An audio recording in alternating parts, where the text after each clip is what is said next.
Day morning ಇನ್ನು ಇವತ್ತು ಯುಗಾದಿ ಅಮಾವಾಸ್ಯೆ ಇರೋದ್ರಿಂದ ಬೆಳಗ್ಗೆನೆ ಬೇಗ ಪೂಜೆಗೆಲ್ಲನೂ ರೆಡಿ ಮಾಡ್ಕೊಂಡಿದ್ದೆ. ಇಂದು ಕ್ಯಾಲೆಂಡರ್ ಪ್ರಕಾರ ಇದೆ ನಮಗೆ ಕೊನೆಯ ಅಮಾವಾಸ್ಯೆ, ಹಾಗೆ ವರ್ಷದ ಕೊನೆಯ ದಿವಸ ಅಂತಾನೆ ಹೇಳ್ಬೋದು.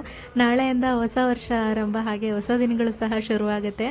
ಚಿಕ್ಕವ್ರು ಇರುವಾಗ ನ್ಯೂ ಇಯರ್ ಅಂತ ಹೇಳಿದ್ರೆ ಜಾನ್ವರಿ ಫಸ್ಟ್ ಅಂತಾನೆ ಅನ್ಕೊಂಡಿದ್ವಿ. ಹಬ್ಬಕ್ಕಿಂತ ಜಾಸ್ತಿ ಪ್ರಿಫರೆನ್ಸ್ ಜಾನ್ವರಿ ಫಸ್ಟ್ಗೆ ಕೊಡ್ತಾ ಇದ್ವಿ. ಯಾಕೆ ಅಂದ್ರೆ ಸ್ಕೂಲಲ್ಲಿ ಒಂಥರ ಎಂಟರ್ಟೈನಿಂಗ್ ಆಗಿರುತ್ತೆ ಅಂತ ಹೇಳ್ಬಿಟ್ಟು. ಊರಿಂದ ಅಪ್ಪಾಜಿನೂ ಬಂದಿದ್ರು, ಖುಷಿ ನೋಡ್ಬೇಕು ಅನ್ಸಿ. ಇದಕ್ಕಿದ್ದಂಗೆ ರಾತ್ರಿ ನೆನ್ಪು ಮಾಡ್ಕೊಂಡು ಬಂದ್ಬಿಡ್ತಾರೆ, ಬೆಳಗ್ಗೆ ನಾನು ಊರಿಗೆ ಕರ್ಕೊಂಡು ಹೋಗ್ತೀನಿ ಅಂತ ಹೇಳ್ಬಿಟ್ಟು. ಬೆಳಗಿನ ತಿಂಡಿಗೆ ಮಸಾಲಾ ಕಿಚಡಿ ಮಾಡೋಣ ಅಂತ ಹೇಳ್ಬಿಟ್ಟು ಹೆಸರು ಬೇಳೆ, ತೊಗರಿ ಬೇಳೆ, ಮಸೂರ್ ದಾಲ್, ಅಕ್ಕಿ ಎಲ್ಲಾನು ಒಂದೊಂದು ಕಪ್ ಸೇರಿಸಿ ಸ್ವಲ್ಪ ನೆನೆಯೋದಕ್ಕೆ ಇಡ್ತಾ ಇದ್ದೀನಿ. ಇವಾಗ ಹೆಚ್ಚಿಟ್ಕೊಂಡಿರೋ ತರಕಾರಿನೆಲ್ಲ ಹಾಕ್ಬಿಟ್ಟು ಸ್ವಲ್ಪ ಅರಿಶಿನದ ಪುಡಿ, ಉಪ್ಪು ಹಾಕಿ ಮೆತ್ತಗೆ ಒಂದು 4 ವಿಷಲ್ ಬೇಯಿಸ್ಕೋಬೇಕು. ಅನ್ನ ಸ್ವಲ್ಪ ಸಾಫ್ಟ್ ಆಗಿ ಬೇಯಬೇಕು. ಅಷ್ಟರೊಳಗೆ ಬೆಳ್ಳುಳ್ಳಿ, ಸ್ವಲ್ಪ ಶುಂಠಿನ ಕುಟ್ಟಿ ಎತ್ತಿಟ್ಕೊಳ್ತಾ ಇದ್ದೀನಿ. ಒಗ್ಗರಣೆ ಬೇಕಾಗಿರುವಂತ ತರಕಾರಿ, ಈರುಳ್ಳಿ ಮತ್ತೆ ಟೊಮ್ಯಾಟೋನೆಲ್ಲ ಕಟ್ ಮಾಡಿ ಇಟ್ಕೊಂಡು, ಇವಾಗ ಒಗ್ಗರಣೆಗೆ ಒಂದು ಪಾತ್ರೆನ ಇಟ್ಕೊಂಡು ಸ್ವಲ್ಪ ಅದಕ್ಕೆ ಎಣ್ಣೆನ ಸೇರಿಸಿ, ಎಣ್ಣೆ ಕಾದ ನಂತರ ಸಾಸಿವೆ, ಜೀರಿಗೆ, ಹಾಗೆ ಸ್ವಲ್ಪ ಒಣ ಮೆಣಸಿನ್ಕಾಯಿ, ಕರಿಬೇವು ಇಷ್ಟನ್ನು ಹಾಕಿ ಫ್ರೈ ಮಾಡಿಕೊಂಡು, ಹೆಚ್ಚಿಟ್ಕೊಂಡಿರೋ ಈರುಳ್ಳಿ, ಟೊಮ್ಯಾಟೊ, ಅರಿಶಿನದ ಪುಡಿ, ಜಜ್ಜಿಟ್ಕೊಂಡಿರೋ ಶುಂಠಿ, ಬೆಳ್ಳುಳ್ಳಿ ಇಷ್ಟನ್ನು ಹಾಕಿ ಸಾಂಬಾರ್ ಪೌಡರು, ಖಾರದ ಪುಡಿ, ಹಾಗೆ ಸ್ವಲ್ಪ ಗರಂ ಮಸಾಲ ಹಾಕಿ ಮಿಕ್ಸ್ ಮಾಡ್ಕೊಂಡ ನಂತರ ಸ್ವಲ್ಪ ನೀರು, ಬೇಯಿಸಿಟ್ಕೊಂಡಿರೋ ಅಂತ ಬೇಳೆ ಹಾಗೆ ಸ್ವಲ್ಪ ಉಪ್ಪು ಹಾಕಿ ಚೆನ್ನಾಗಿ ಮಿಕ್ಸ್ ಮಾಡ್ಕೊಂಡ್ಬಿಟ್ರೆ ಕಿಚಡಿ ರೆಡಿ ಆಗಿಬಿಡುತ್ತೆ.